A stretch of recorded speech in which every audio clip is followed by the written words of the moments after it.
থাকবে না, একটা লোক মুনাজাত না করে উঠবেন না। আমি কয়েকটা জরুরি কথা আমাদের সংগঠনের পক্ষ থেকে বলি, শেষ করে দিচ্ছি। এখানে আপনারা বিভিন্ন দল মতের লোক আছেন না ভাই?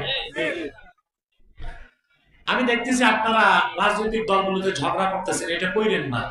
এটা করলে প্রত্যেক দলের ক্ষতি হবে, প্রত্যেক দলের তখন বিজাতিরা সুযোগ নেবে। আবারও বলছি, আপনারা মুনাজাত না করে কেউ উঠবেন না ভাই, বসেন। আপনার এখানে বিভিন্ন দল মতের লোক আছেন, আপনাদের মধ্যে মাসলাগত পার্থক্য আছে, টুপি নিয়ে দ্বন্দ্ব আছে, কুর্তা নিয়ে দ্বন্দ্ব আছে, পীর নিয়ে দ্বন্দ্ব আছে না ভাই? আমার মাসলাক আমার, তোমারটা তোমার, দ্বীন ইসলাম সবার। তিনটা ইস্যুতে আমরা এক হয়ে যাব, ইসলামের সুমহান স্বার্থ রক্ষায় আমরা ঐক্যবদ্ধ হয়ে যাব, মুসলমানদের মৌলিক দাবি আদায় আমরা এক হয়ে যাব, আর বাংলাদেশের স্বাধীনতা রক্ষায় আমরা এক হয়ে যাব।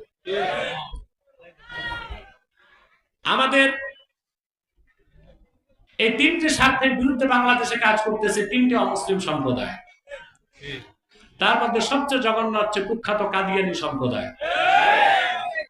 নিঃসন্দেহে তারা কাফের এবং অমুসলিম।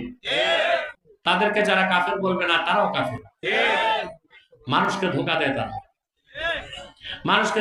তারা কাফের কারণ তারা আল্লাহর আখিরি নবী মুহাম্মদ সাল্লাল্লাহু আলাইহি সাল্লামকে আল্লাহর শেষ নবী হিসেবে বিশ্বাস করে না। চিল্লায় বলেন নাউজুবিল্লাহ।